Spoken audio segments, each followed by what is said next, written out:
Hello, good morning, and thank you so much for joining us on Daybreak this beautiful morning. Hope you had a fantastic weekend. It's a new week, it's a fresh week, and right about now we're ready to kick off this very, very interesting and enlightening program.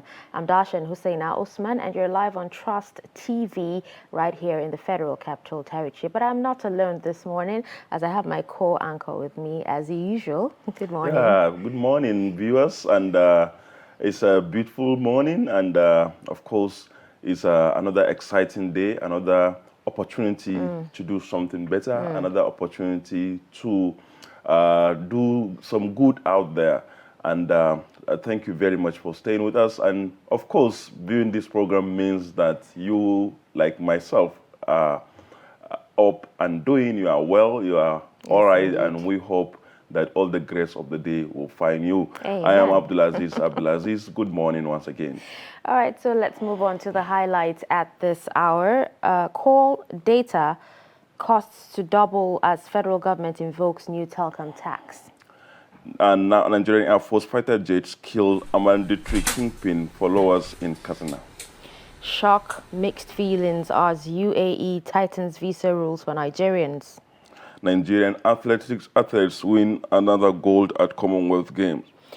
And moving on to the details of these stories, call and data tariffs may increase by as much as 100% if planned by the federal government's high consumption tax on telecom services scales through. The new tax regime, according to industry sources, will not only affect subscribers but also add tax burden on the telcos, which will translate into rise in tariffs. If the 5% increment is eventually implemented, industry experts say Nigerians will now be paying as much as 40 naira per minute call, up from about 20 naira. And data tariffs could also go up to about 2,500 naira per gigabyte. The finance minister, who unveiled the plan at the stakeholders forum on the implementation of excise duty on telecommunication services in Nigeria, organized by the Nigerian Communications Commission, said the 5% excise duty was in the Finance Act 2020. She said the accrued taxes will be remitted in monthly basis on or before 21st of every month. The move, according to the minister, was part of efforts by the government to boost non-oil revenue in the face of dwindling income, especially from the oil sector. The proposal has, however, set Minister of Finance, Budget and National Planning Zainab Ahmed and Minister of Communication and Digital Economy, Professor Isa Ali Pantami, on a collision course. Meanwhile, a notorious banditry kingpin, Abdul Karim Lawal, alias Facha Facha, and many of his followers have been killed in airstrikes by the Nigerian Air Force fighter jets on some bandits' enclaves in Safana local government area of Katsina State. Our correspondent learned that the raids were carried out in the evening. The police public relations officer, PPRO in the state, Gambo Isa, confirmed on Sunday that 8 suspected bandits, including Facha Facha, were killed during the raid. He also said the police Saturday night raided a terrorist hideout at Angwar Dako, Tandama village in Danja local government area of the state, where they rescued 6 kidnapped victims. Isa gave the names of the rescued victims as Alhaji Garba Malam, 52, Rabi Idris, 45, and Abba Samaila, 38, who are all residents of Ongwar Nuhu. Others are Yunus Sani, 54, Ishaq Yakubu, 40, and Danjuma Ismail, 45, all residents of Lion Sani village in Kafur local government. Meanwhile, bandits have killed 2 members of a local vigilante group and abducted a newlywed couple and other residents of Shola quarters in the Katsina metropolis.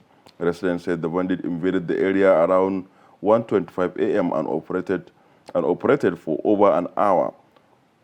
We have detail on this discussion on the new strategies in our subsequent discussion in the program. All right, away from that story, the United Arab Emirates has released stiffer visa regulations for Nigerians. The new regulations, which came after a public disturbance purportedly by some Nigerians, have generated concerns among Nigerian travelers, while it has created uneasy calm in the travel industry. The Nigerian community in Dubai, under the umbrella of the Nigerians in Diaspora Organization, United Arab Emirates chapter, condemned the development while particularly commending the swift intervention of the Dubai police, who got the hoodlums, about 7 of them, arrested. In a statement, the NIDO UAE group clarified that the illicit acts of few individuals does not represent what the country stands for. Not satisfied with the clarification of the Nigerian community and as a further belt-tightening measure to screen those coming into the country, Dubai has updated its visa requirements by including 3 new conditions. The 3 updated requirements are hotel reservation, place of stay in UAE, 6-month bank statement and return flight tickets. While the UAE did not state any reason for the new requirement, it is believed the decision was taken to control the influx of individuals with criminal intent into the country. Nigeria's female team has clinched gold medal in the 400 meters relay race at the ongoing Commonwealth Games in Birmingham, United Kingdom. The team comprised of Toby Amusan, who had earlier won gold in 100-meter race, Rosemary Chukuma, Grace Unwokocha, and Faber Ofili. The quartet set a new Africa record with a time of 42 minutes, 42.10 seconds. With the feat of the female relay team, Nigeria has equaled its best ever championship record. At the 1994 Commonwealth Games in Canada, Team Nigeria won 11 gold medals. No other Nigerian team has been able to match that record. Weightlifter Adijat Olarinoye won the first gold for Nigeria at the ongoing Games, which has a total of 38 competing countries. Birmingham 2022 is an international multi-sport event for members of the Commonwealth of Nations. The event, which started on July 28, is expected to end today. All right, with that, we'll be moving on to more stories. As hundreds of youths in Potiskum local government area of Yobe State are constructing truck containers as a way of addressing unemployment. Despite employing themselves, some of the artisans say they are working amidst multiple challenges that threaten their jobs and compounded by a lack of support from authorities. Ibrahim Ismail reports that the problems have forced the artisans to cut recruitment of new apprentices. The report. This is Potiskum, the biggest commercial city in Yobe State. Potiskum is also popular because of its large number of trucks. The truck containers are constructed locally by these talented Nigerians, making them top producers across the country. A cross-section of the artisans speak to Trust TV on their motivation and achievements in the construction of truck containers. 2004. I began this job since 2004 when I was a primary school pupil. Thanks to Allah, this job has done everything for me. I married and have children. I built a house with the proceeds. I sponsored my education with the proceeds from this job up to university level. I didn't have interest in taking a government work. I built my house and married. Sometimes when I return with dirty clothes, people chase me away. I was a kid. It took time before I cleaned. But now, some of them ask me to lend them money.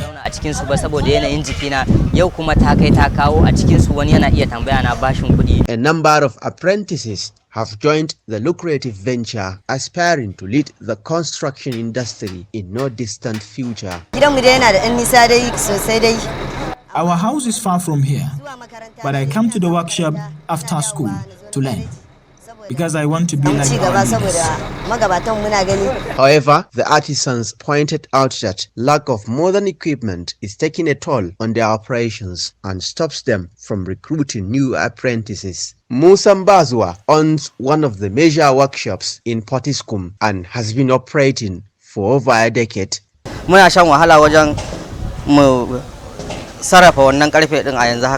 We find it difficult to process some metals, but with modern equipment, it will be easy, and new apprentices will join the work.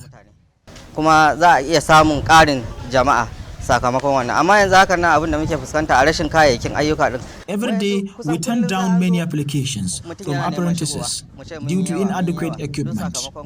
You cannot take a tool from a worker and give it to a newcomer. Ya zo ya tadda wanda yake wuri yana aiki kaga ba hali a dauki kayan aikin sa a baiwa wancan bakon zuwa. The traditional leadership in Potiskum local government is amplifying voices of these artisans as they seek for support. The hard-working people, they have ability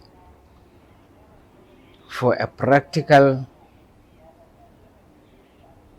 engagement. Therefore, what I am appealing for is for the various government institutions to move in to assist this dynamic youth. This is Alaji Musa Bazua's workshop, where over 150 people are working to put food on the table. And they are also contributing in curbing the spread of unemployment across Nigeria and calling on government to look into their plight and support them with equipment to enhance productivity in their work. From Potiskum, in Yobe State, Northeast Nigeria, Ibrahim Ismail reporting for Trust TV. Wow, so this is interesting, you know. That is what is called ability in disability. Like being able to employ yourselves, you know, even despite, you know, despite all the challenges. Rate of unemployment. But, you know, it's sad that due to some, you know, reasons beyond their control, they can't employ more hands. It would have actually helped that particular community a lot. Yes. Yeah. And, you know, Potiskum is a very key commercial town of Yobe State. And, you know, and there are many places like this in Jos, you know, and other places where people actually, instead of the cost, and they are saving Nigeria because instead of, you know, us importing ready-made, you know, bodies or tanks, you know, for other just reconstruct it, and then you won't even know the difference because, you know, the skills are so good. Well, actually. You know, skills. And it's very important that they are encouraged, as the emir really appealed in the story. Well, hopefully, you know, the government will look into it and try to encourage them, at least, you know, even if it means them having their own association, you know, and just to checkmate or regulate some of these, you know. Well, we hope so. Okay, let's move on. Government and well-meaning individuals have been called upon to prioritize the development of suburbs in the Federal Capital Territory to give them a sense of belonging. Trust TV's Kabiru Lawal in this report takes a look at how residents of Ruga community, one of the Abuja suburbs, have lagged behind due to lack of water and other social amenities. The report. Ruga community is a suburb in the Federal Capital Territory, and the people living in here are predominantly Fulanese. For nearly a decade, the people have been subjected to squalid living conditions as they lack necessities required for a decent life. Their only source of water in this stream, which serves as all purposes ranging from drinking, cooking, among others. Maria Abdulmumin says the absence of social big Borno man is the only way that we can have that, and included to the fact that they are also very, very intelligent. The statistics, we don't even know what the statistics are, official statistics with regards to how many of them, but in this particular community that I speak to you, 95% of them have never been to school. The 15% that have been to school, 88% of them cannot identify their letters or their numbers. So you're talking about an entire community of about 400 that is completely illiterate. Other well-meaning Nigerian who spoke, children. We have various centers, as I've rightly mentioned. We have over 43 functional centers. This is Ruga community, a suburb in the Federal Capital Territory, very close to Megishiri, all in the suburbs in Abuja. For over 80 years, people have been here without electricity, access to good water, and even classrooms. And as you can see, people here have been living from hand to mouth. That's to tell you how people have been living here in this community without being connected to the national grid. In Abuja, Kabir Lawal, Trust TV News. Nigeria's recent issues of insecurity, dwindling economy, drug abuse, rape and unemployment have dominated discussions of stakeholders in the Northeast. At a national conference organized by Women in Dawa, which was held in Yola, scholars suggested repentance as a panacea for the aforementioned challenges. Salis Lowell has the report. The 2022 Annual National Conference of Women in Dawah had in attendance Islamic scholars from across the country, preferring solutions capable of taking Nigeria out of the trend of insecurity, economic downturn, drug abuse, and unemployment, among others. The national body of the association said the conference is strategic as it aimed at drawing attention of youths, women, and girls as major stakeholders in entrenching social change. What we're expecting is that the lessons learned from the messages, from the lectures, from the papers will be implemented in the lives of our women and the general society. And we are hoping to see progress in the conduct of our people, in our security situation, and in the fact that we need to take responsibility for our actions. So we are hoping for the best. We are hoping to see an implementation of the lessons learned, and we are hoping that society will see progress, inshallah. Scholars at the conference who spoke on the current challenges of Nigeria say absolute repentance and fervent prayers remain the only solution. Any calamity that befalls on us, no matter its size, it is not just occurring without a reason. The best thing to do is to instantly repent sincerely and keep on praying to Almighty Allah to avert those calamities. We should desist from laying curse on our leaders. Cursing of leaders alone is enough to place us on our present predicament. Nigeria is at a crossroad. The choices we make and decisions we take will determine whatever the situation we have brought upon ourselves will destroy us, or we do the right thing to attract Allah subhanahu wa ta'ala goodness. Some stakeholders who describe the conference as apt say more need to be done at this time to ensure that Nigeria get it right. So the current situation of the predicament of insecurity in Nigeria is something that each and every one of us is talking about and is worried about. How can we have a way out of the current insecurity situation?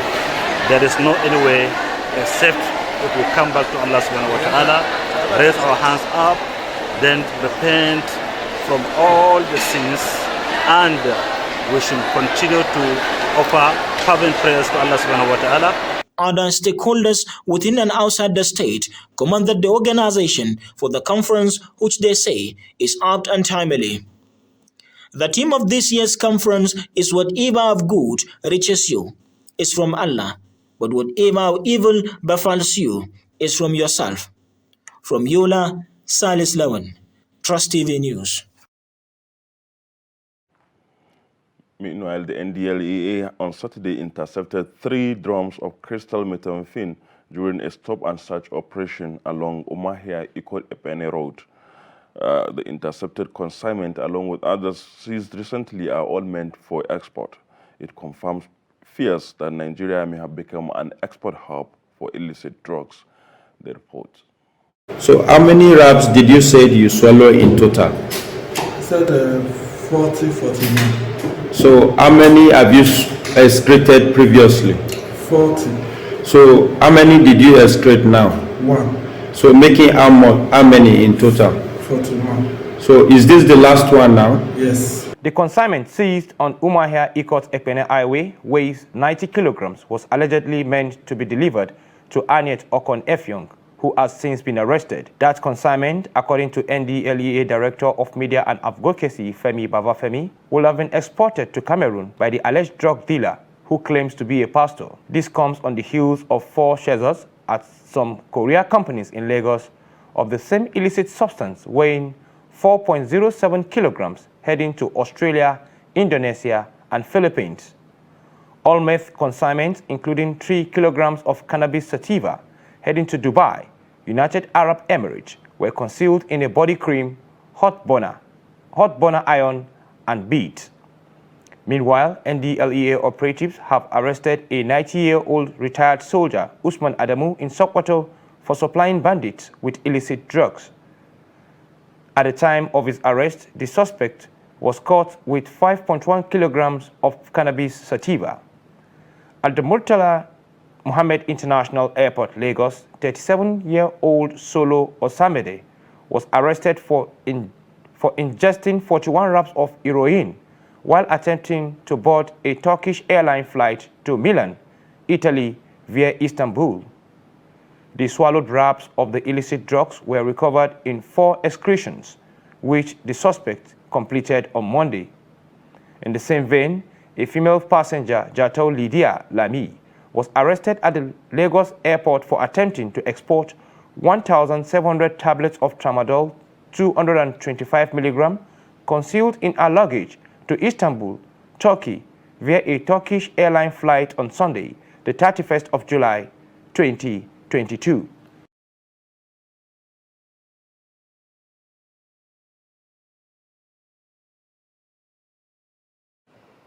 All right, and with that, I think we're done with the reports that we have on ground today. But, you know, it's always a relief when you see the NDLE doing, you know, whatever it takes to intercept. Yeah. And as you always say, Usena, the desperation is what is really striking for me. You know, like people doing all these things, knowing that they could be caught. They could be caught. And It's also a even the risk. dangers, especially like those swallowing all this. Yeah, you know that they have to be forced it's to a risk excrete. that they don't mind taking, and that's just the truth. You know, as much as, you know, they get to make some money to make ends meet. You know, I mean, look at what is happening in the country. Now, the recent one is about, you know, calls and data tariffs, you know, being hiked and all that. Well, the hardship is a lot, but, you know, as they say, maybe no excuses for criminality. True, very true. Because, but one interesting thing for me here is the old man. Have you seen that? Yeah, the old man who supplies bandits. Supplying bandit with illicit drugs. With illicit drugs. With, a 90-year-old man, by the way. And a retired soldier, they said. Wow. And that's quite horrible, you know. That's a wasted life, so to speak. You know, an old man at this age, instead of turning whatever yourself to God at the right level, because as they say, they are at the boarding gate, you know, at 90. You are on extra time, but you know, but someone is indulging in such things. Well, we hope, you know, we all join the NDLEA to say Nigerians should know that there is no profit in drug peddling or drug use. And a big thumbs up to them, by the way. All right, we'll take a quick breather, and when we return, we'll move on to the newspaper review. Painting the Nigerian story. To every politician, as the campaigns gain momentum and passions begin to rise, remember, the errors of your opponents do not make you a success. Do not run down your opponent and inflame passions to violence between and among your supporters. What counts is what you plan to do for the electorate and how you intend to relieve the sufferings and bring succor. Nigeria is in dire need of patriotic leaders at all levels. Leaders who will make national development their priority. Concentrate on telling the electorate what you intend to do when you get into office. Focus on making your vision clear to the electorate. Don't engage in verbal abuses, fake news or speeches. Keep dealing with issues that will bring progress. You win the hearts and minds of the people by being above board, by being civil, patriotic, and showing empathy. Let's join hands to make the 2023 elections peaceful. A message from the National Orientation Agency.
When the situation where you find that they look at the same, Not necessarily tribal or regional. because I have said that.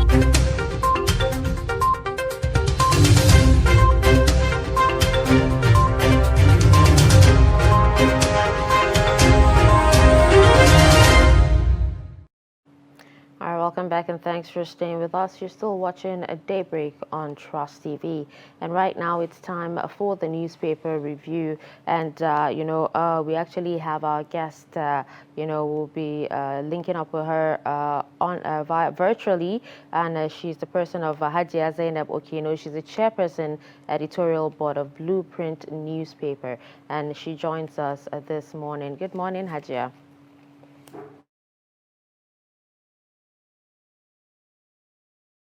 All right, thank you so much for joining us. All right, let's move on. Let's start with the first paper for the day, which is Daily Trust newspaper.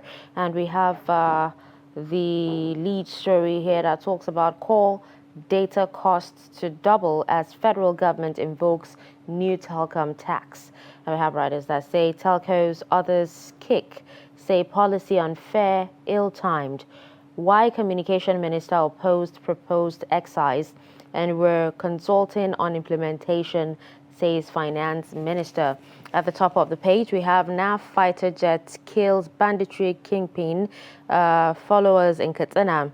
We also have presidency laments killing of villas animals. That details on page 6. Revive manufacturing sector to boost local economy. Experts advise federal government. Details on page 19. And then just below the lead story, you can see a pictorial of graduating students of the Federal Government Girls College Buari during their graduation in Buari on Saturday. Moving on, we have more stories. Kidnappers kill undergraduate after collecting ransom. Serap, CJID sue Buhari, want fines on Trust TV, others overturned. Buhari's nephew dumps APC. Details of that story on page 24, and these are some of the stories on Daily Trust newspaper. All right. Okay, so maybe we ask, Hajia, we ask Hajia to. Okay, can we? Okay. Let's just look at another paper before we, we get our reviewer. The headline, the lead story for Punch this morning says, "No going back on Buhari's impeachment," say aggrieved lawmakers. Impeachment threat not withdrawn, insecurity still persists, according to Deputy Minority Whip. Will remove Lawan if he blocks president's removal, Osun Senator insists. APC senators tired of depending Buhari on insecurity, Benue Senator Jeff. On top of the page, debt servicing to hit 100 trillion, economists slam FG. Story on page 27. And just below that, Nigeria needs 21 trillion to breach housing deficit, according to the Bank of Industry. On page, the story on page 35. Then next to it, strike, PTA demands FG, ASU parents confab. Story on page 18. FG to implement telecoms leverage taxes in 2023. And then just by the side of the masthead, UK Museum to return 72 looted Benin bronzes. This is a story on page 14. And then the pictorial on the front page of Punch this morning is showing Governor of Lagos State Babajide Sanwo-Olu inspecting the ongoing Lagos Metro Rail project. And just below the pictorial, it says Lagos Rail opens 2023 to transport 500,000 passengers daily. Then below that, soldiers Amotekun comb forest for Lautech students killers. This is a story with details is on page 40. Another story, it is pathetic. Inuyobong labored in vain. Murdered job seeker's sister. This is a story about the job seeker killed recently. The story, detail of that story is on page 3. And then drivers kill woman, bystander, hoodlums steal deceased phone. Story on page 4 and 5 of today's Punch newspaper. This and many more will be found in today's Punch newspaper. All right, with that, we'll move on to Leadership newspaper. And we have at the top of the page, Umana demands interagency solution to oil theft. We also have Jai's Bank half-year profit rises by 27.6%. Moving on, just below the nameplates there, we have Nigeria's fiscal pressure is imploding, says NESG. Atiku, Wike reconciliation will not fail, says Ghana. The lead story here talks about the Commonwealth Games. Even as it ends, Nigeria's athletes bring incredible joy to nation in distress. And we have writers that say, Team Nigeria breaks jinx, wins elusive women's 4x100-meter relay gold. Amusan makes history, wins 100-meter hurdles title, says it's mentally challenging, nerve-wracking.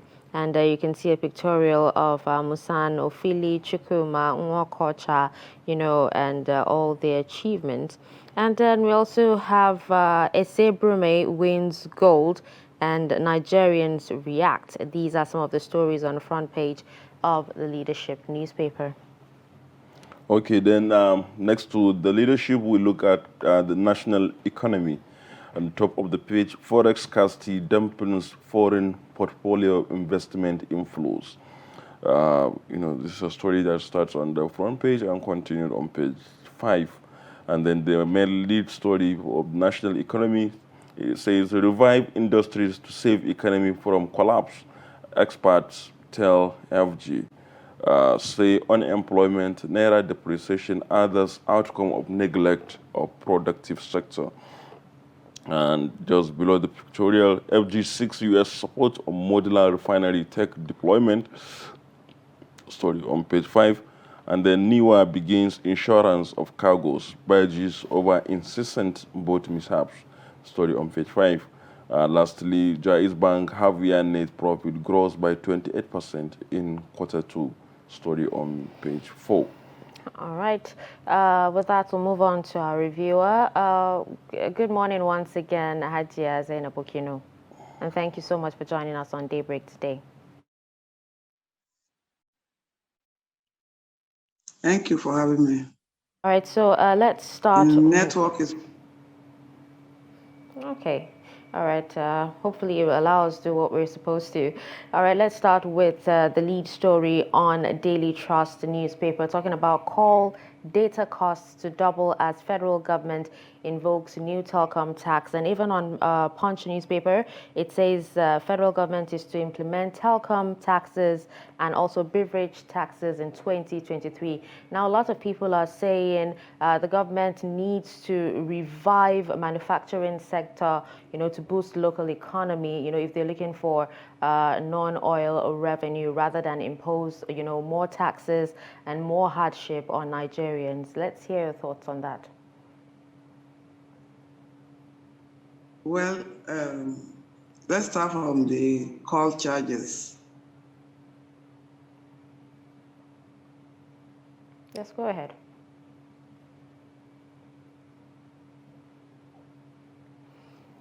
Okay, we seem to be having, technical difficulty there. All right, so while we try to reconnect with her, let's move on to the next paper. We'll take the Nigerian Tribune next. Yes, we can hear you now. Please go ahead.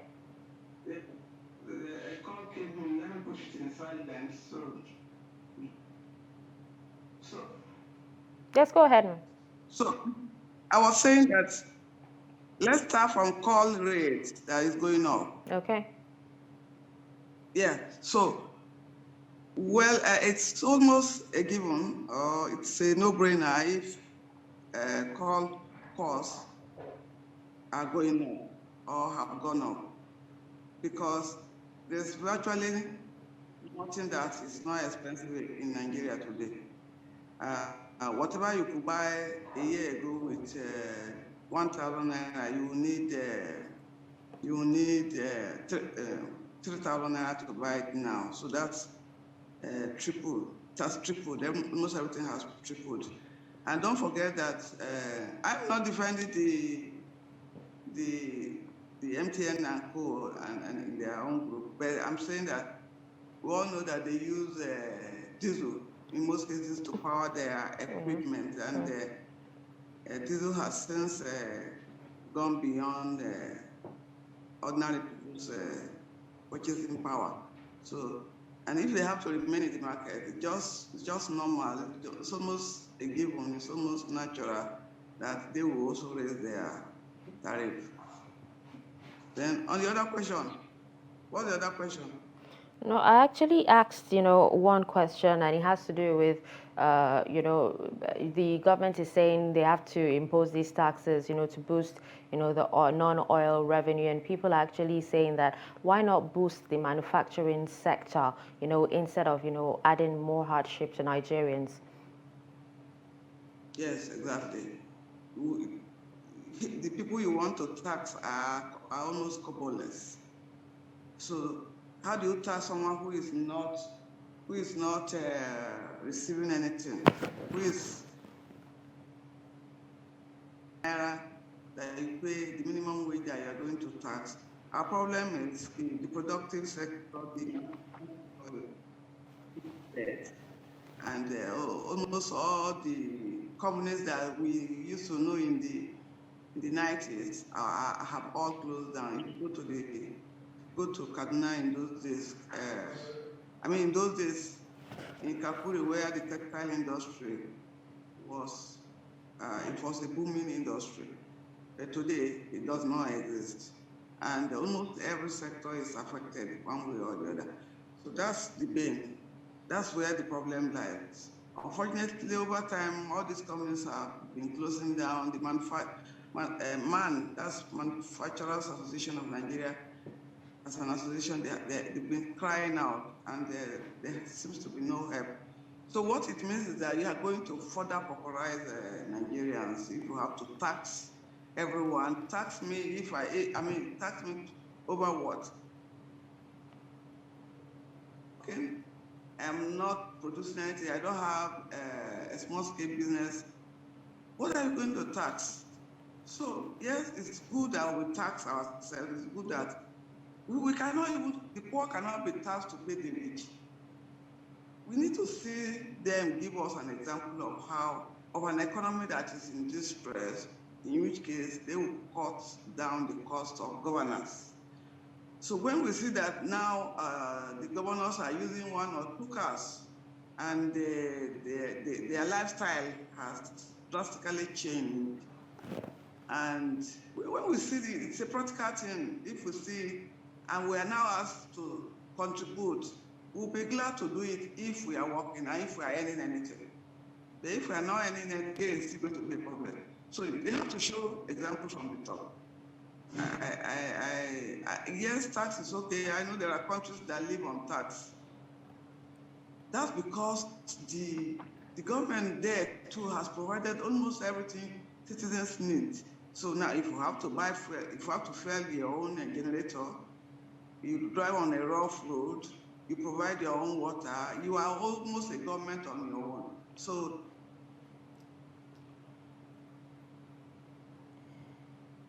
okay. It's like we're having technical glitches once again with our reviewer, Aja Zainab Okino. We'll keep, we'll continue from where, she stops when, if she reconnects.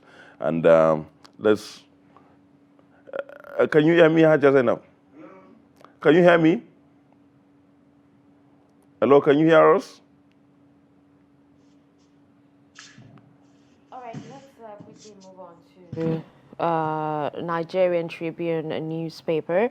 And at the top of the page, we have Pantami emerges first African Fellow of Chartered Institute of Information Security. And the front page comment here talks about federal government's car gifts to Niger. And just below the nameplate, where the lead story is, fears over PDP split into North-South caucuses.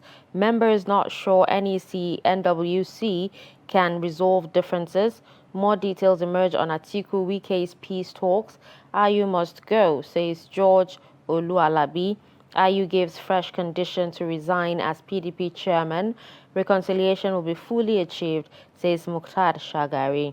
And then we have more stories. Military airstrikes kill bandits, warlord, 27 others in Katsina. NDLEA arrests pastor with 3 drums of Mkporumiri in Akwa Ibom. APC Oyetola hire 11 SANs, 25 other lawyers to tackle Adeleke, PDP. Security agents launch manhunt for killers of law tech students. 2 others, indigents, to stage peaceful protests today. We have exporters lament as cargo spends 5 months at the Apapa ports before shipment. And train project, Lagos to begin passenger carriage by January 2023, says Sanwo-Olu. These are some of the stories on the front page of Nigerian Tribune. Yeah. Okay, so let's take a look at the Nation newspaper, but it's like we are back with Hajia Zainab Okino. Can you hear us, ma'am? Hajia Zainab, can you hear me? I didn't hear what you said. Okay, so thank you very much for staying with us. You know, now let's look at politics a bit. On the front page of Daily Trust, there is a story saying Buhari's nephew, who is also a member of the House of Representatives, representing the president's own constituency, Daura in Katsina State, had decamped from the All Progressives Congress, APC. And I think you will remember that the senator representing that area of Katsina State had earlier also left the APC. What does it tell us, especially about the political acumen or the political standing of the president at this moment? Well, politicians, I call this season of migration from one party to the other. Politicians move to parties where they think their chances are bright. So with or without the president, they first have to consider themselves and their chances before they think of the president. And then we have a president that is not really a hands-on person who can say at the party level there in Katsina, who can insist that this is what I want. So we already know that our president does not intervene on where he should. Well, to some extent, you will say that that's really very good. But the way we do our things here in Nigeria is a bit different. Everybody wants the big man at the top to get involved. And where the big man seems absent, his constituency cannot be bothered about him. I mean, they have nothing to, if they have nothing to gain directly from his being their own, what's the point in staying in a party where possibly you're already sure that you might not win? So, to some extent, it's got nothing to do with the president because it's about the way we play our politics. On the other hand, but still because of the way we play our politics, it's expected that the president should get involved. But because he's not always there when either his people or even we Nigerians need him, people are free to decide on their political ambition. And they will tell you it's about their future, it's not about the president. Okay. All right, so let's quickly take Blueprint newspaper. Serap CJID sued federal government over 5 million naira fines on Trust TV and others. And we have the exclusive lead story here that says MDA's capital project stalled over non-release of 2022 budget. Works, Defense, Power, Agriculture, NIMASA worst hit. Consensus agreements on 11 projects threatened 6 agencies account for 1.4 trillion naira of 3.85 trillion naira 2021 capital projects.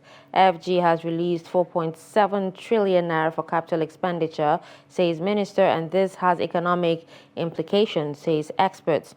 You also have currency traders lose millions on shocking recovery of naira. NAF airstrikes kill bandits. NACON concludes post-Hajj airlifts begin plans for 2023.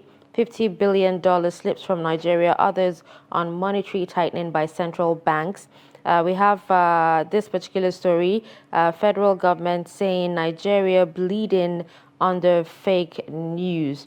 Now, let's talk about the MDA's capital project, being stalled over non-release of 2022 budget.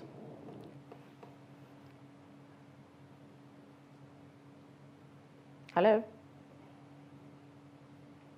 Hello, what's the question? Okay, yes. We're actually talking about the lead story on the Blueprint newspaper, which talks about the MDA's capital project stalled over non-release of 2022 budget. Can you give us more insight on this? Because it says works, defense, power, agriculture, and IMASA is actually worst hit. Well, I think it should not surprise anybody. The federal government has not been any much. I think NNPC does not remit money to the federal government purse now. And so they are finding it difficult to fund the capital project they had initiated. I actually observed, before I saw the story now, I observed that the ongoing road work around my area had long been stopped, and I was wondering why. I thought maybe rain was heavy for them, so that was why they had to stop. But when I now saw, when you now read out the story now, it now makes sense to me that okay, so they stopped because there was no money. And this is the third quarter, by the way. And if no capital project fund had been released, and we're already in the third quarter, that means the 2022 budget is already doomed to fail. It's not going to achieve anything. By now, we should be expecting the third quarter. If 2 quarters had gone in the third quarter and there's still nothing, then it's serious. It really means that the country is broke, no matter how we pretend about it. And it also means that we should reevaluate our spending, the way we spend money in Nigeria. And let's not continue to put all the blame on the federal government, because state governments, when they collect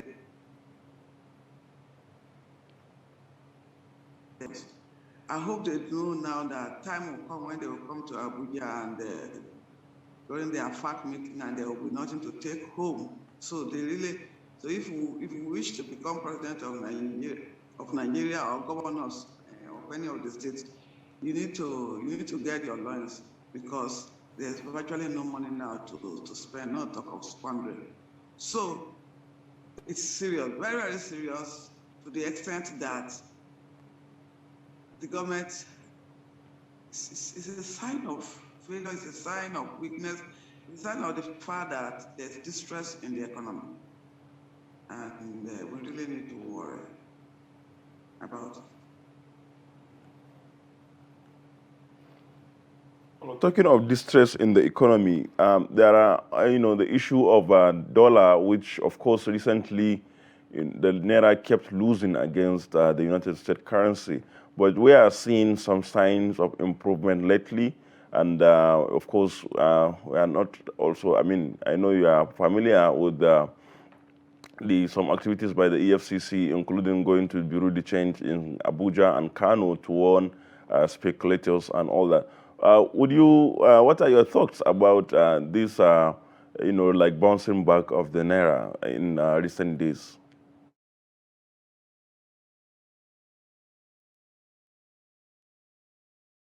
Can you hear me? You go on. Hello, can you hear me now? Yes, we can hear you. We are asking about the rebounds in Naira, value against the dollar in recent days. What are your thoughts about that? Yes, I must commend EFCC for making efforts, for making those efforts that yielded the results that we are talking about now. But as you very well know, this rebound we are talking about, I don't think everything is up to 10 naira. But the naira against the dollar went as far as 720. I think it came down now to 700 after the efforts of the EFCC. But it's still not enough. It's not enough. And it's not, EFCC is not the one in charge of the naira stabilization or not. It's the central bank. I don't know the effort the central bank is making to take us back to at least 500 naira per dollar. You know, so because what has happened in recent times is that it has made almost everything in Nigeria expensive because we do not import. Our money goes out. You know, we do not export. Meanwhile, we are importing. So that's capital flight. We are still importing petrol. We're still importing diesel. But as long as we continue to import, and now, so we'll continue to have capital flight. And that will continue to, I'm not an economist, so don't expect any precision. So that means everything is structured in dollars. So it means that even the food, grains, everything that we import, something that ordinarily we should be able to do here. So everything has gone up. And you cannot blame the market women because they also have to go and buy anyway. And meanwhile, don't forget that security has made it almost impossible for our subsistence farming to be sustained. So with this rebound, I hope it continues such that SCPN can get us somewhere. But you know that EFCC cannot work alone on this. And if the problem is with the parallel market, the borrow the change people, it's also, what does that tell you? It's total breakdown of regulation. There's a regulatory problem because this money comes from somewhere. That's the CBN. And I want to believe again that Ministry of Finance can be involved one way or the other. So it means that there's a total breakdown of regulation. There's no regulation. If individuals who now, you are now going to the market without, that's EFCC going to the market to chase people that they assumed were involved. But what about the source? Can EFCC deal with the source, please? We want to know what they are doing to stop what is happening in the parallel market. But ultimately, what we want is that rebound to continue until they can even get us to where we were in 2015, which was about 180. So it will be magical anyway, if anything like that can happen. But I wish it can rebound up to that extent. All right, thank you so much, Hajia Zainab Okino, for taking time out of your busy schedule to review the newspapers with us and analyze, the stories. Thank you so much. All right, so that was Hajia Zainab Okino, Chairperson, Editorial Board of Blueprint newspaper. And with that, we've wrapped up the newspaper review. We'll take a break, and when we come back at the top of the hour, the show continues.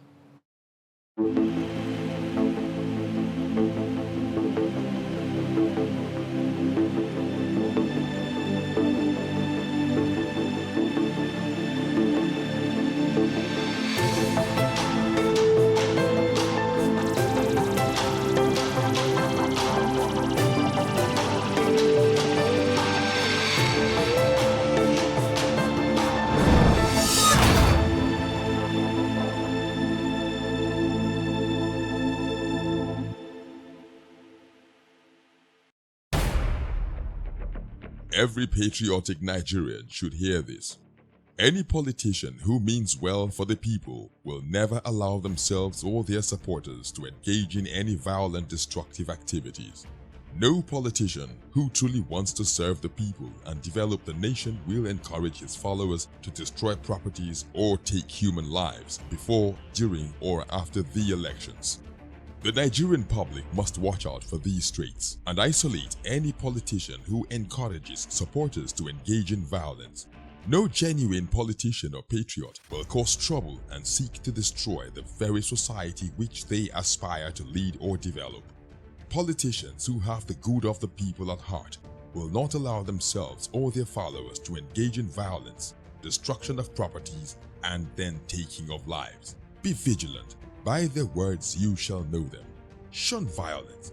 Stay away from politicians who want you to do so. Let's join hands to make the 2023 elections peaceful.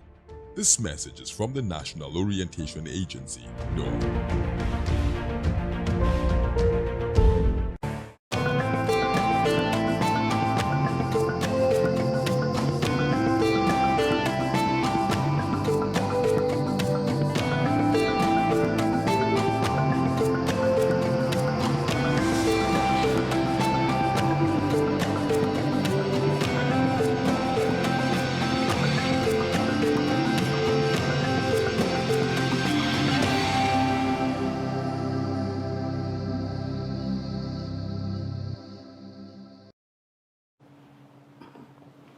All right, welcome back and thanks for staying with us. You're still watching Daybreak on Trust TV.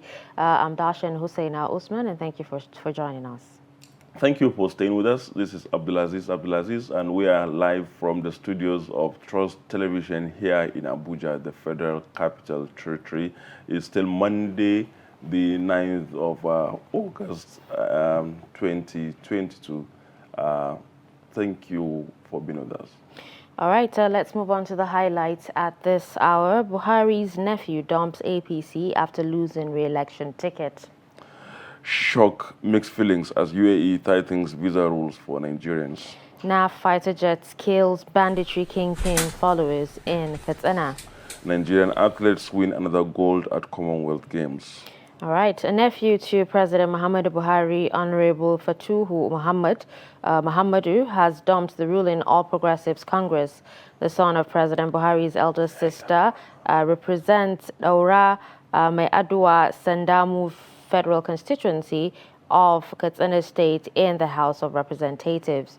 He had failed to secure his re-election ticket in the primary election, and Fatuhu got only 30 votes, while his rival Aminu Jamo polled 117 votes.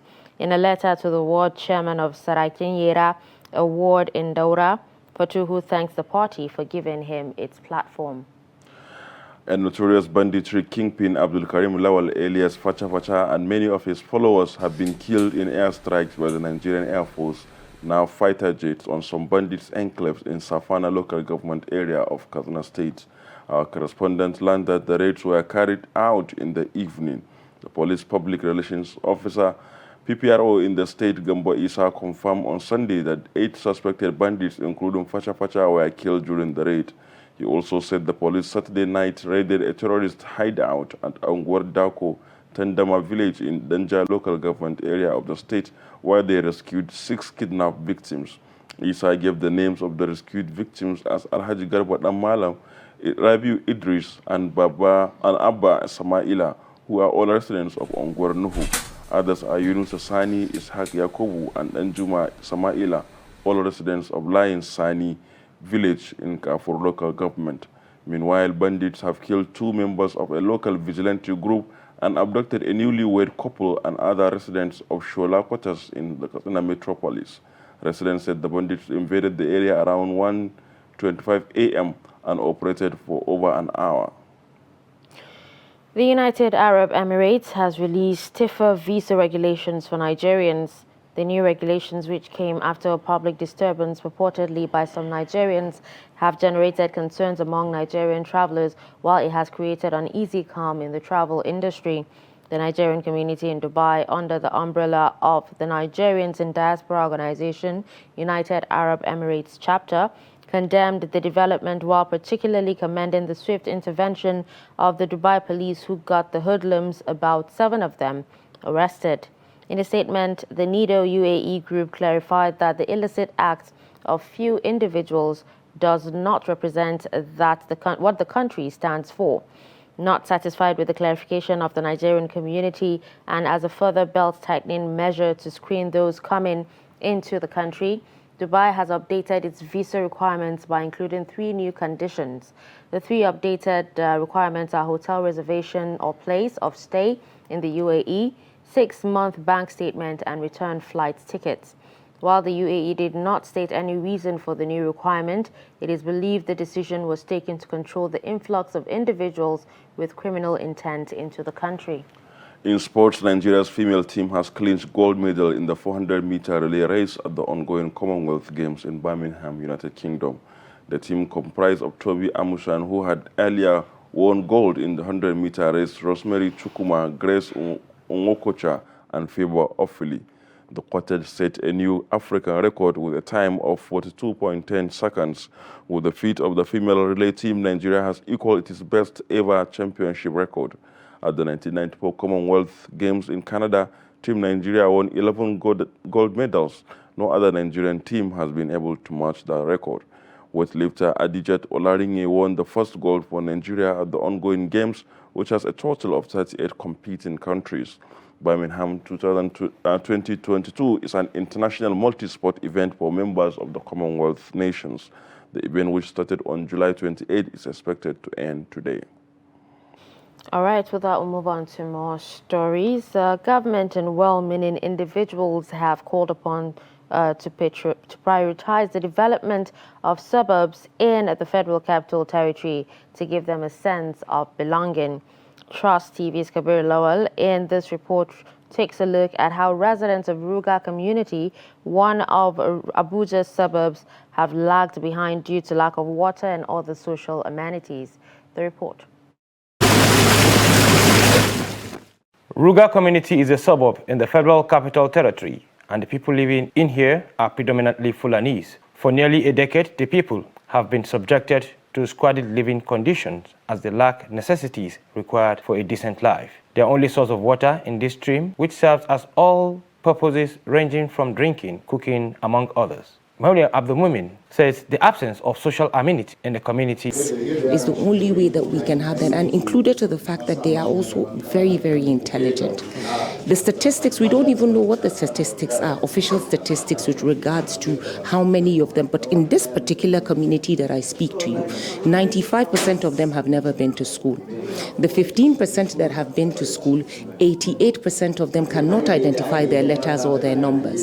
So you're talking about an entire community of about 400 that is completely illiterate. Other well-meaning Nigerian whose condition to enable centers, as I've rightly mentioned, we have over 43 functional centers. This is Ruga community, a suburb in the Federal Capital Territory, very close to Megishiri, all in the suburbs in Abuja. For over 80 years, people have been here without electricity, access to good water, and even classrooms. And as you can see, people here have been living from hand to mouth. That's to tell you how people have been living here in this community without being connected to the national grid. In Abuja, Kabir Lawal, Trust TV News. Hundreds of youth in Potiskum local government area of Yobe State are constructing truck containers as a way of addressing unemployment. Despite employing themselves, some of the artisans say they are working amid multiple challenges that threaten their jobs and compounded lack of support from authorities. Ibrahim Ismail reports that the problems have forced the artisans to cut recruitment of new apprentices. The report. This is Potiskum, the biggest commercial city in Yobe State. Potiskum is also popular because of its large number of trucks. The truck containers are constructed locally by these talented Nigerians, making them top producers across the country. A cross-section of the artisans speak to Trust TV on their motivation and achievements in the construction of truck containers. 2004 na fara wannan sana'a har zuwa yanzu. I began this job since 2004 when I was a primary school pupil. Thanks to Allah, this job has done everything for me. I married and have children. I built a house with the proceeds. I sponsored my education with a proceed from this job up to university level. I didn't have interest in taking a government work. I built my house and married. Sometimes, when I return with dirty clothes, people chase me away. I was a kid. It took time before I cleaned. But now, some of them ask me to lend them money.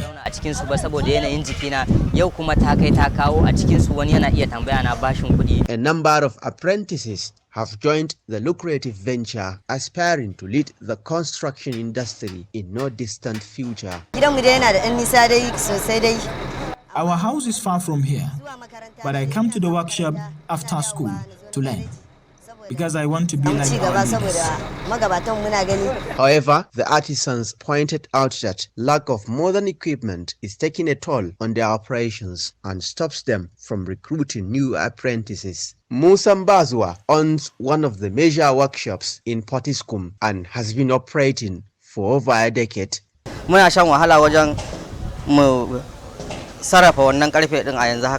We find it difficult to process some metals, but with modern equipment, it will be easy, and new apprentices will join the work.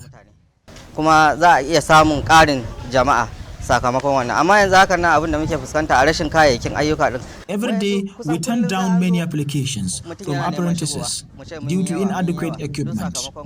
You cannot take a tool from a worker and give it to a newcomer. The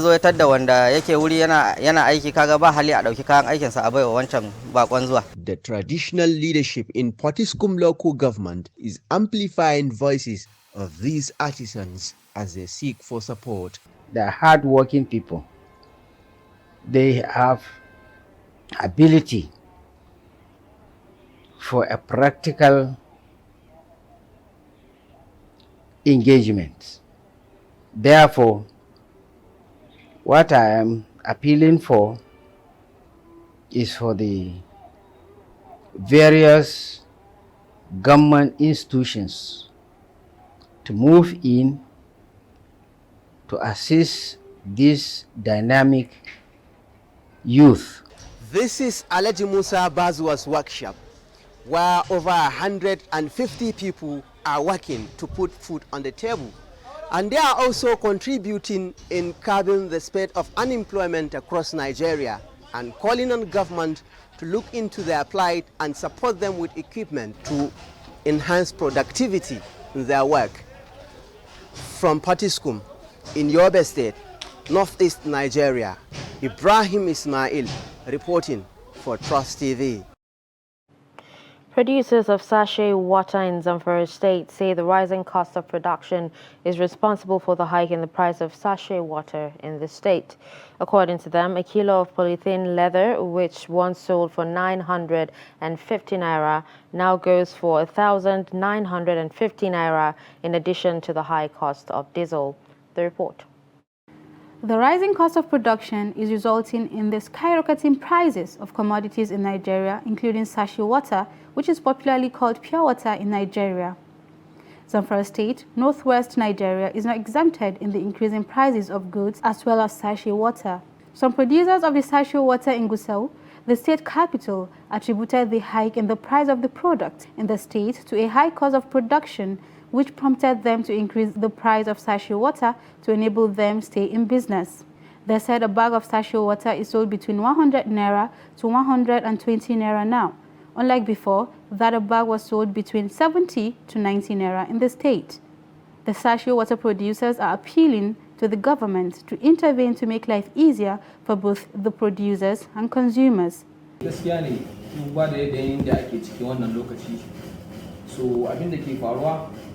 wannan production leda da ka gani wanda ake bugarwa a wannan lokaci wata uku da suka wuce da muna sayan. In the last 3 months, we were buying kilo of leather 950 naira, but the price has increased by 1,000 naira. The price is now 1,950 naira per kilo of leather. That is why we increase the price of sachet water in order for us to make profit, not loss.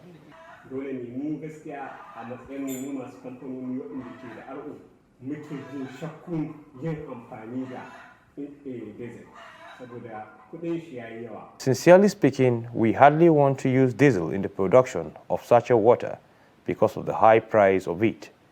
If we use the diesel to produce the product, it would be good at least to sell a bag 100 naira to 170 naira. We are begging the federal government to intervene in the situation to cushion the hardship on the masses because the sachet water is being produced for the poor, not the rich people. Some consumers in Zamfara State are asking producers of the products to reduce the price so that the masses can afford the commodity given the hardship currently facing the country.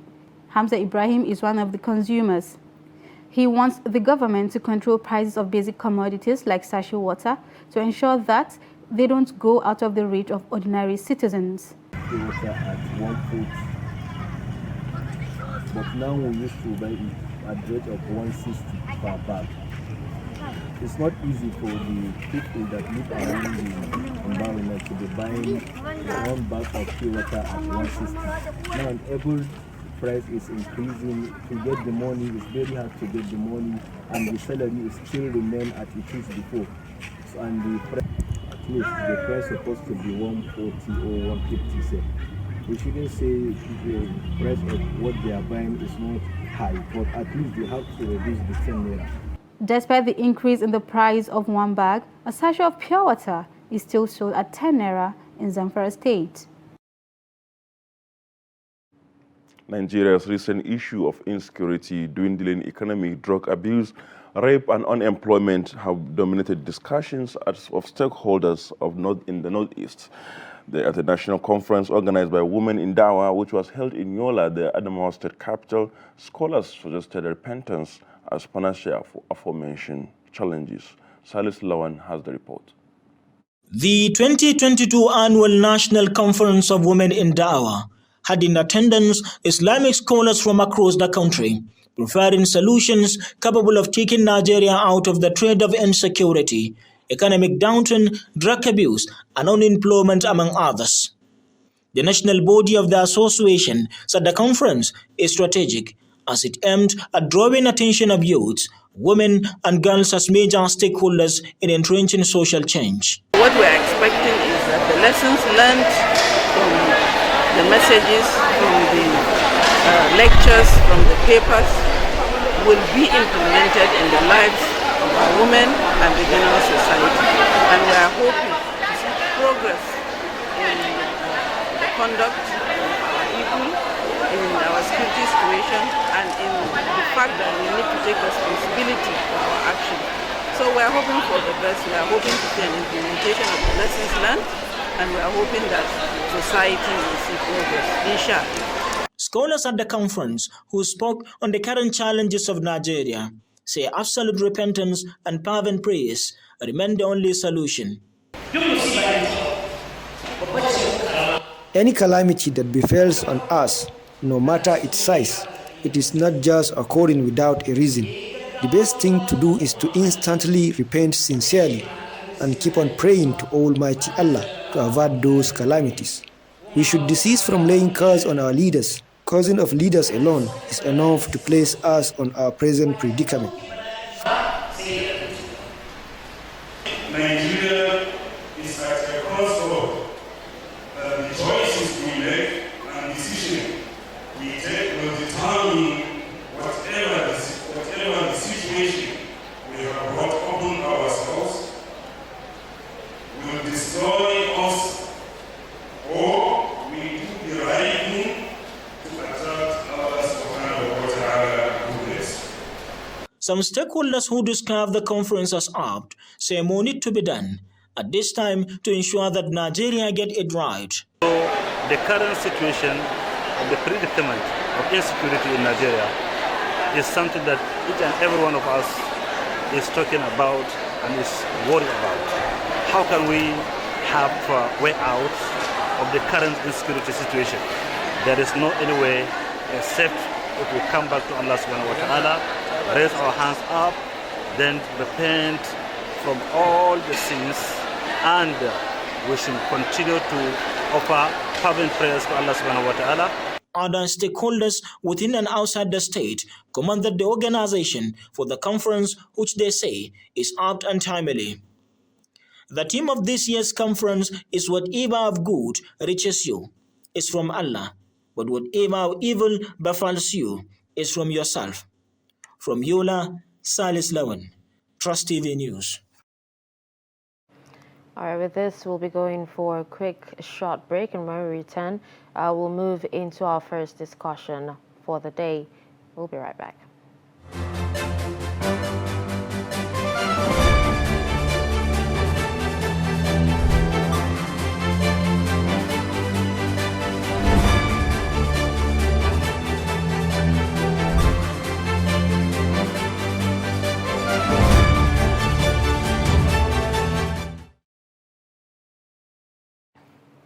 All right, welcome back and thanks for staying with us. If you're just joining us, you're watching Daybreak on Trust TV. Right now, we'll move on to our first discussion. The political evolution of party systems in the world follows a binary trajectory.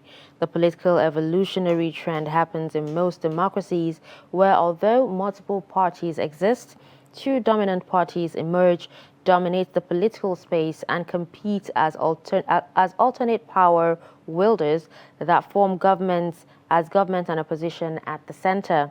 Now, everywhere globally, the electorate seem lazy to contemplate and analyze multiple possibilities, and they prefer to make decisions based on two defined options, either A or B. Is this going to be the case in Nigeria again in 2023 with what seems to be the 3 or 4 horse race for the first time since 1999?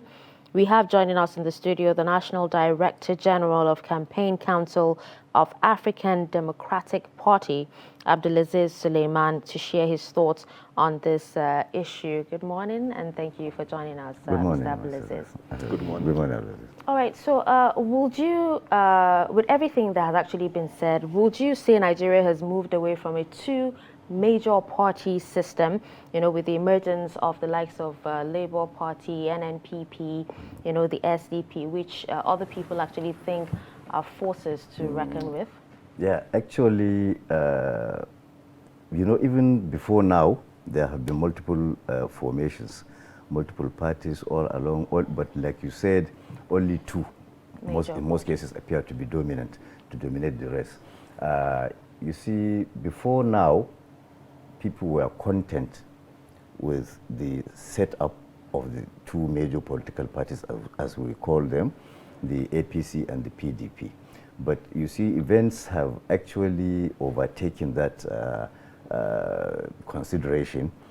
For instance, we have made researches, and everybody can, a lot of people can tell you that people are really frustrated hearing the names, APC and PDP, because they have been disappointed over time. Their incredible expectations have been let down, and so the people are really looking for an alternative. And what remains now is to secure an elite consensus.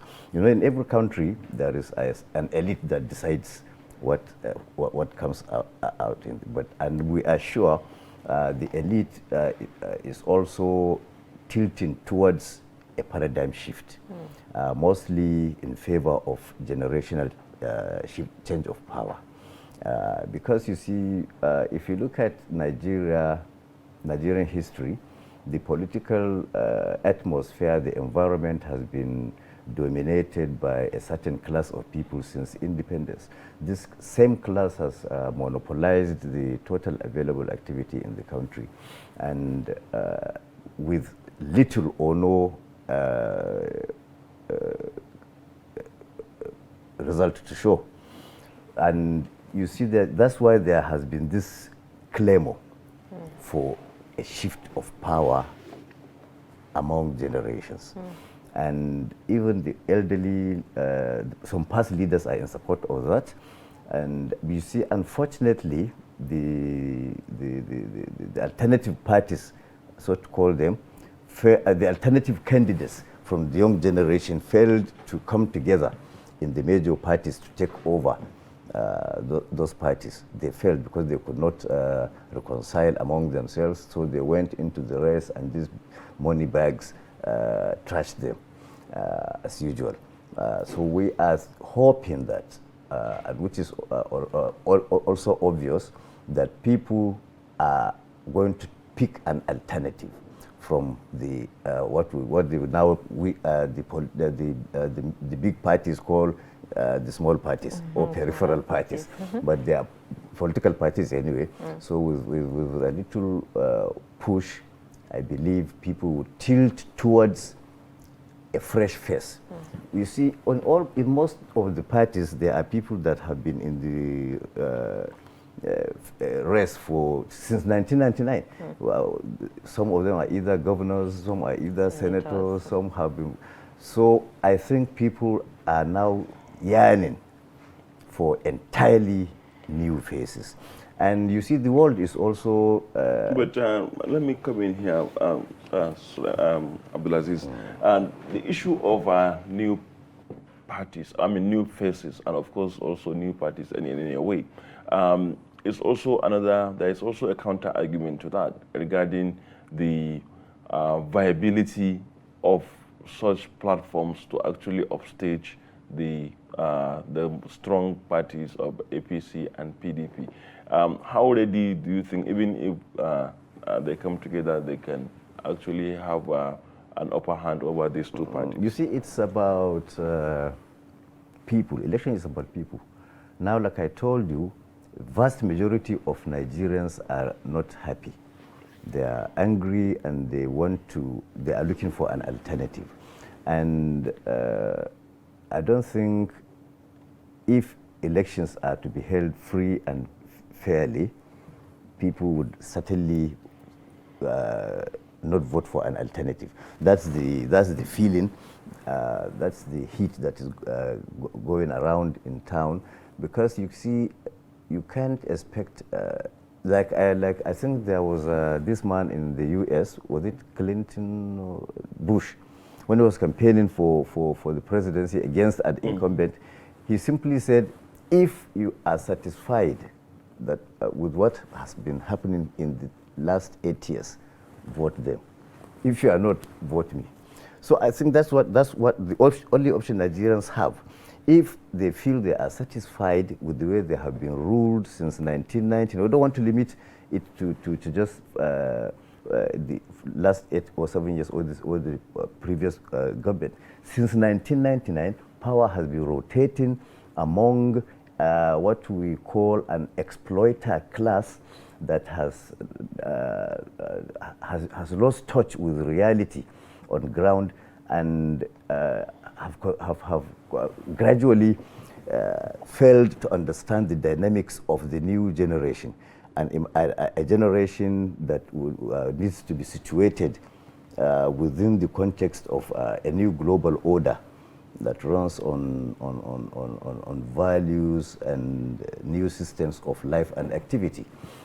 So you find that there is a disconnect between the generation of leaders we have and the real people on ground, which is why certainly if people are to be allowed to vote freely, they will vote for an alternative. What remains is for the parties themselves to put in the proper structures to protect their votes. But we are certain this time around people are, and you see, the most important thing is people have realized that it's the politicians that are causing these artificial divisions along religion, region, and tribe. So that's why you can see people are already coming together, not in the major parties. You see, we don't want to discuss the major parties because they are the cause of the problem. Most of the people in either of the parties have been, in one way or the other, responsible for the problems we are in. So people are thinking of a fresh idea, and they don't consider religion or tribe along that line. Okay, now you hear a lot of people talk about, structure, saying that some of these smaller parties, lack structure. How important is it, for these, emerging parties to have achieved, varying successes in local and national level? And do you think the said lack of structure would actually hurt their chances come 2023? You see, when people speak about structure, we really don't understand are they talking of offices, office buildings? I mean, it doesn't matter. You see, we've seen in the north where the talakawas were contributing money to finance party activities during Aminu Kano's NEPO and PRP. We also saw how people contributed money for Buhari's campaign. So I think it's not a matter of buildings, having offices here. And if people are committed, they know, at least they will have polling stations in their localities. They then just come out and vote, and they'll protect their votes. You don't have to have vanguards, you don't have to have offices. It's a matter of, you see, all these are the things that they use to blindfold Nigerians, that you don't have structures. They don't have structures either. The only thing they have is money. And certainly it will not work this time around. Well, another issue is that of unity. You have alluded to that, like, coming together. How possible? Because, for most of the aspirants, this contest is personal, or for some even a group idea, like, for example, the Labour Party candidate or the NNPP presidential candidate. How possible is it that for some of, parties like yours, to come together and rally behind one person? Yeah, you see, that's what... And sorry, just right there, and is that conversation ongoing right now? Yeah, there is that possibility. But like I told you, the problem is, there is this personal ambition tied around some people's efforts. Because there are people, like I told you, who have been in the game. They have either contested and lost somewhere, and they may not be prepared to concede to fresh ideas. So what we are doing now is to get the people themselves to tell them to concede. You see, democracy is about people, and we are talking to the people right now. I think it's the people that will tell them. I think we have had examples in many places. I think during the Second Republic, there was this contest between NPN and PRP.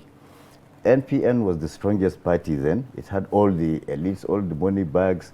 Aminu Kano had nothing, but he was able to clinch the two major states in northern Nigeria, Kano and Kaduna. So it's about people. If you talk to the people and they understand you and they feel they can entrust their future in you, they'll certainly do whatever is possible to get you there. You see, what is understandable, what is clear, is that people have been disappointed by the clique of leaders that have rotated power among themselves for so long. So people are certainly looking for an alternative. It's left for. It doesn't really. We don't. I mean, what they call the small parties don't really even have to come together. They don't. A single party can go it alone. Talk to the people that matter. But when you insist on having to align with some of these people who have already made up their minds towards personal political ascendancy, they will not even consider the value of the change we are talking about.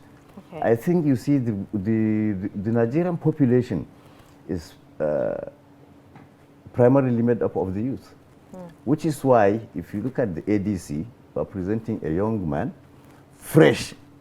He's not stained by any political debt in the past. And there are examples across the world where someone just come out not from the core political and became president in the United States. Trump was not within the core political system of the United States, but he was able to talk to the people, and they entrusted him. I think Macron also is not really that in the core politics of France.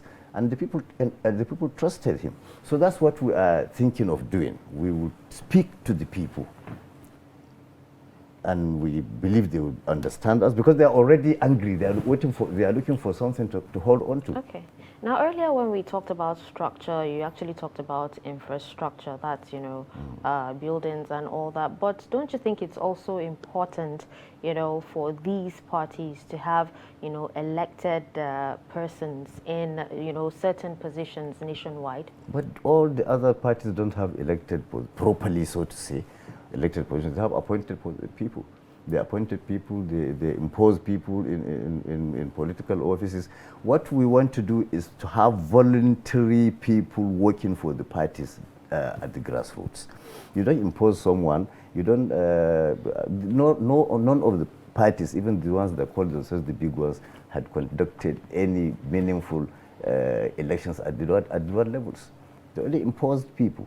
And like I told you, the only thing they have is money. So they can appoint anybody and say, you are the chairman of this ward, you are the chairman of that ward. We want people to own this struggle. The people should own it and execute it. That's what we are saying. So what narrative are you selling to these people that you want them to? First and foremost, we are asking them to assess the situation they are in. If they are satisfied with the situation they have found themselves in, then we cannot convince them out of that. But certainly we know that 99.9% of the people are not satisfied with the life they are living. So that done, we now offer them an alternative, that this is a government we are offering to you, in which you will be a part of it, you will participate in it, and you build your country. I think it's a simple thing.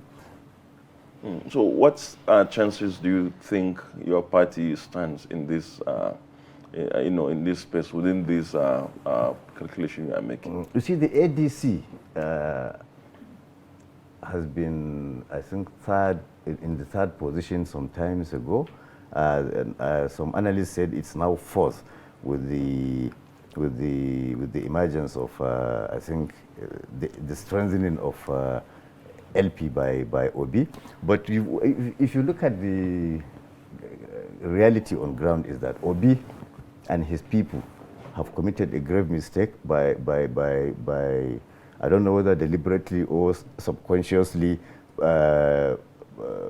floating a religious card. And certainly it will not help them, because they have confined themselves to a certain box. If you go to the northeast, the calculation is that Zulum, Shetima, and Atiku will fight there. They will scatter their votes there. In the northeast, southeast, perhaps, probably, their votes will go majorly to Obi. In the southwest, Tinubu has dominance there. So it is now the south-south, north-central, and northwest that are open. And we believe the south-south is a liberal zone, and our candidate is also the son of the soil there. He's from the south-south, and we have made touches with the people that matter there. And in the northwest, that is the swing zone as far as these elections are concerned.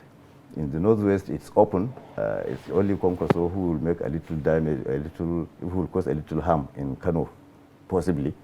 Not really. But then, we are certain that the northwest will tilt towards a young man with fresh ideas.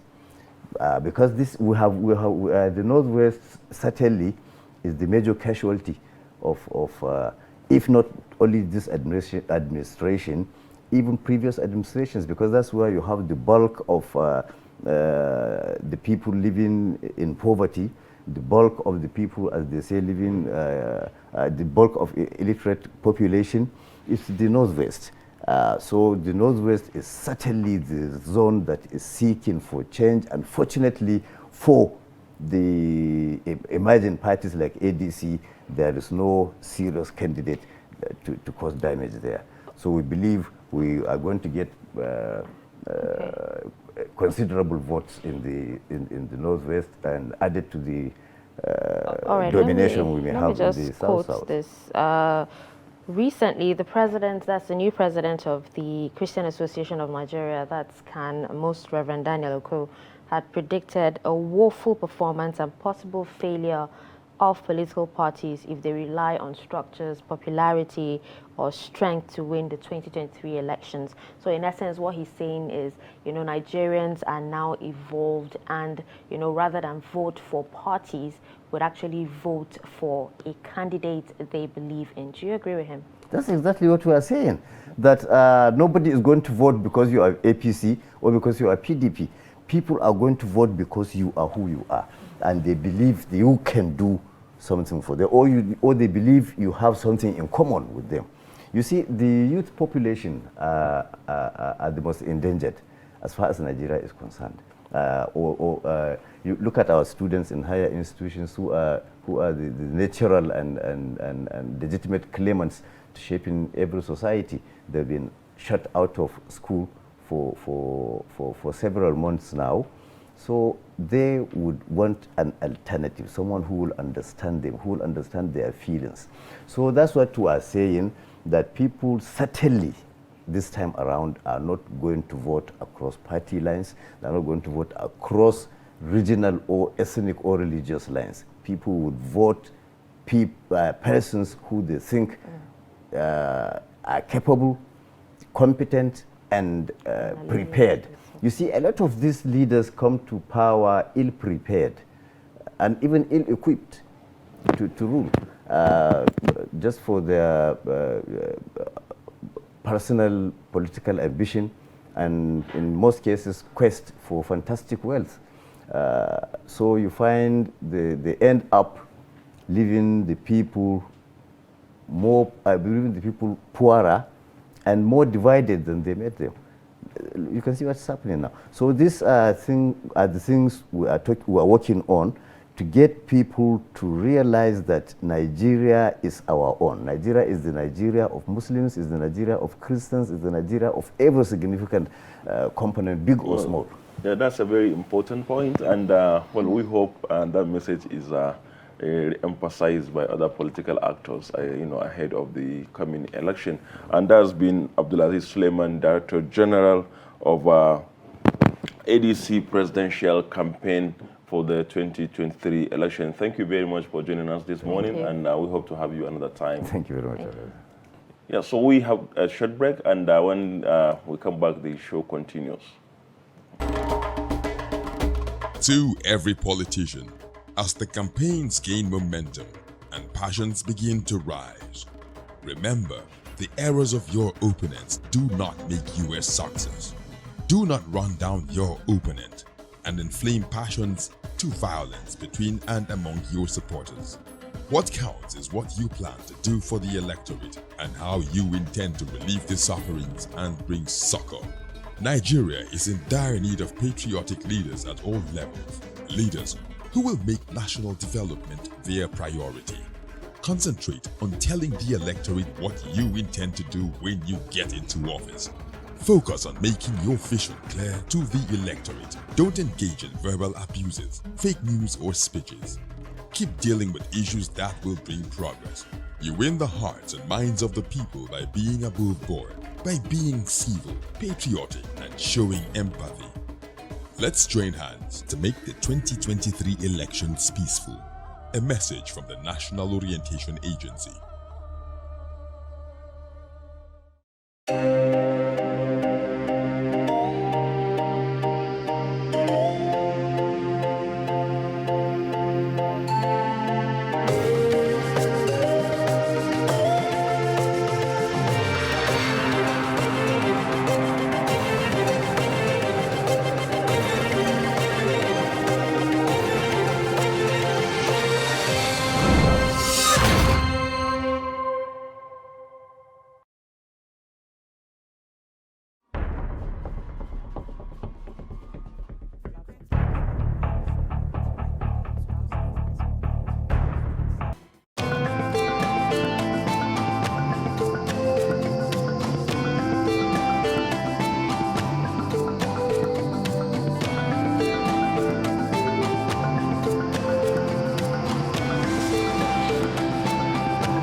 welcome back and thanks for staying with us. Now to the final segment of Daybreak on Trust TV. The Commonwealth Games will end today in Birmingham City in the United Kingdom. Nigeria, as at Sunday, occupied the 7th position on the medals table with 12 gold, 9 silver and 14 bronze medals, making it a total of 35 medals. Now, Trust TV sports producer and presenter Adeni Ajishafe joins us, right now for a preview of the team Nigeria's performance. Good morning, Adeni, and thank you so much for joining us. Thanks for having me. Okay, so can you give us a rundown of how Nigerians have actually done, from the beginning to the end of the Commonwealth Games? Well, first of all, congrats to Team Nigeria. Against all odds, we know how we run our sports in Nigeria, always fire brigade approach. But so far, just like you spelled it out there, 35 medals in all, 12 gold, 9 silver, 14 bronze medals. And no one actually saw that coming. Not that we underrated our athletes, but because we know that all the Commonwealth Games will be attending for so many long years now. There'll always be 11 gold medals, 11 gold medals. But this time around, they actually broke that jinx by getting the 12th gold. And at least that has changed the Nigerian performance at the Commonwealth Games. So far, a good one. You look at Tobiloba Amusan, she was able to defend gold, the ones he won the last time, 2018, and also Ese Bromen also did well by winning gold for Nigeria, making a record 7.00 on the dot. She actually left 6.99 and later 7.00. That's a big feat for Ese Bromen and also for Nigeria. The two of them were like a lot of people were waiting to see what they would do, both Toby and Ese, and really they did not disappoint. They did well. They won gold for Nigeria. Those 2 goals seems to be so special. Why?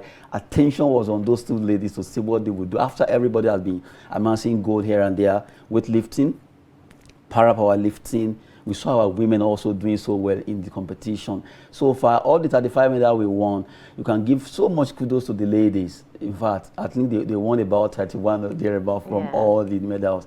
So congrats to Team Nigeria. And also you have to congratulate the fact that a lady, a discus thrower, who actually is a para-athlete in the person of Goodness Uwachuku, breaking the record, throwing a very, very high range of discus in that competition, 6.95 thereabout. And you also look at our shot putter, Ukeria, who did well in shot put.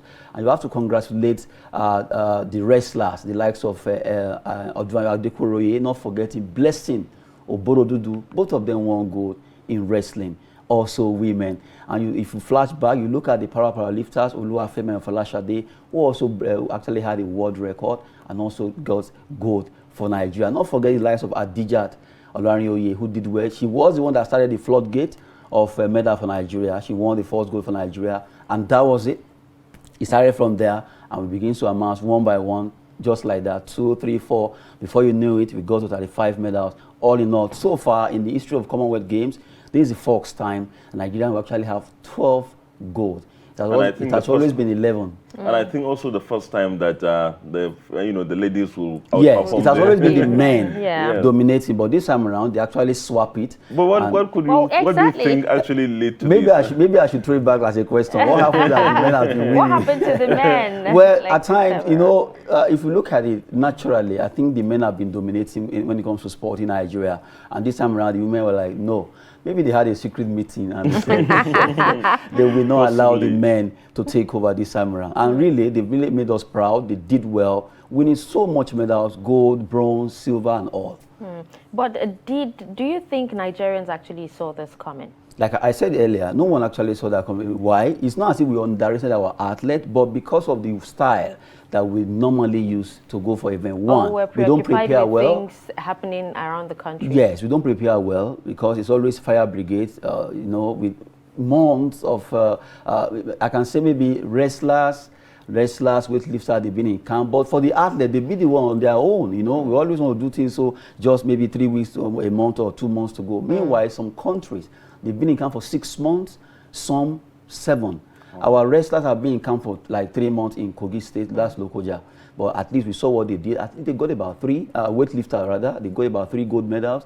And you look at if you can change that mentality of always waiting for events to get closer or some kind of before we start, we need to change that. And also issue of money, although this time around it was different. The gold winners, actually the gold medal winners, they got $5,000 each. Silver medal got $3,000, and bronze medal they got $2,000. So I love the fact that this time around they changed the style by quickly settling them. I hope they will do the same thing to Super Falcons and all the other groups that are doing sport in Nigeria, because it's always good to settle these athletes aside when due. Don't let the sweat dries up before you settle them, before you begin to hear news from the media that they've not been given their allowances. It's not supposed to be like that. Yeah, okay, and now let's review. It's good that we're relishing the the good performance of the of Nigeria. But can you give us a rundown of the of the table, of the medal table? Well, from the way it is now, looking at the fact that we're Australia, they've run away with it. You can't take it away from them. You just have to appreciate the fact that Australia, they have 174 all in all with 66 gold medals. That gold medal 66 is like double of all our medals, but we have to appreciate our own. England are second with 166, 55 gold. Canada, they have 26 gold, followed by New Zealand. We have India with 18 gold, alongside Scotland with 12. Nigeria, we are 7 there. We have 12, total 35. And you look at Wales. South Africa are second from Africa. We have 7 gold, 9 silver, and 11. They're actually leading us. 3 days ago, they were still ahead of Nigeria, but right now, table has actually turned around. We have 27, and you have Northern Ireland standing 10th on log with 7 gold, 7 silver, and 4 bronze. So that's it for now. At least we are happy. We are among the top 10, number 7. Any surprises this year? Maybe I think the surprise is there. Where I love the fact that our para power lifters, they did well. They broke records. And then another surprise for me is the fact that Ese Brume and Tubiloba Emotion breaking record. You know, the game record for long jump, Ese Brume just had it yesterday. That's 7.00 in long jump. That's the game record. She actually did that. She also did 6.99 before the final one. And that's a good one because that feat, at least, is actually standing out. That's another one for me. Then you look at Tubiloba Emotion for the fact that she ran 12.12 seconds in the semi-finals of World Athletics in Eugene, Oregon. Then 12.06, although that was not recorded. But right now, before this final, she ran 12.40. And then the final, she ran 12.30. That shows that really she's been very consistent. She didn't allow the fame or whatever it is to actually get into her head. She ran her race and she showed class.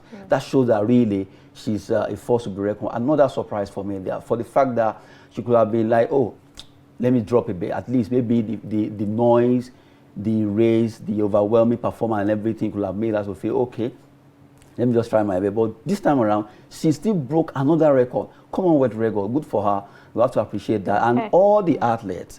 Another one that actually surprised me, although we are still hoping that maybe the table tennis, so much attention has been on Aruna Quadri, world number 10, African number 1. You can see the pressure on him to win this particular goal. But well, it didn't happen. But I still hope, maybe, but although the curtain will be dropping today. And you look at the entire team Nigeria, the contingent that we went with, like about 94, 91 of them, and you look at the squad, the contingent, what they did, 35 medals in all. A lot of Nigerians will be like, can they do it? You know, considering the situation, not having, not all of them actually have that particular an athlete that the Federal Ministry of Youth and Sports are giving. Some of them train on their own, some they brought them together, but at least coming to get 35 medals all in and breaking that jinx that have actually held us down for years. It's a big win 12, for Nigeria. all against 11. All right, thank you so much, Adenia Ajishafe, for joining us on the show today. Thank you very much for giving us a rundown of the Commonwealth Games. Thank you. All right, and with this, we've come to the end of Trust News. Sorry, I beg your pardon. We've come to the end of Daybreak on Trust TV. I'm Dashan Husseina Usman. Thanks for joining us. I am Abdulaziz Abdulaziz. Have a good day. See you tomorrow.